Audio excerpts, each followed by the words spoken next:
At 44, Rose didn't want to wake up anymore. Her days were a blur of insulin shots, blood pressure meds and hospital waiting rooms. Every morning felt heavier than the last. But what really hurt wasn't her body. It was the past, a past she couldn't forgive herself for. She had once been full of promise. At 21, she walked into university with dreams as wide as the sky. Her parents believed in her, paid every tuition fee, called every weekend. But instead of attending class, Rose chose the nightlife. It started with skipping lectures, then the parties came, then the pills, then the powders, then the needles.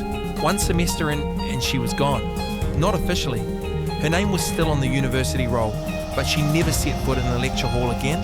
Her parents thought she was studying, but when they found out she was really spiraling out of line, they gave her an ultimatum. Eventually, they stopped sending money, stopped calling, stopped looking, and Rose found herself homeless, sleeping on cardboard, taking shelter in clubs after hours, eating whatever she could steal or beg for. Years passed. She watched friends overdose. She watched herself become a ghost. And then, one night on the sidewalk, soaked in rain, her reflection in a broken window caught her eye. Bloated face, track marks, and eyes that didn't recognize themselves. That night, something broke. Or maybe, something woke up. She walked into a shelter, then a rehab center, then a hospital. But even after she got clean, even after she found work, even after she got a small apartment, the guilt stayed. How do you forgive yourself for throwing away 20 years of your life?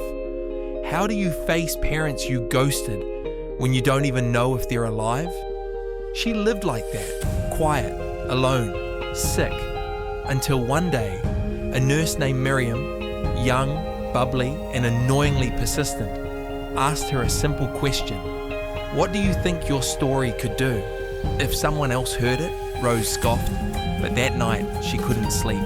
For the first time in decades, she thought, maybe the pain wasn't pointless. Maybe the ashes were fuel. Maybe she could be more than her mistakes.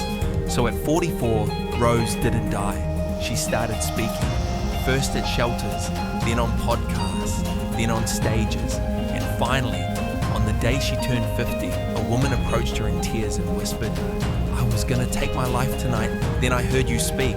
Now, I think I want to fight. You are not your past. The world may remember your failures, but God remembers your purpose.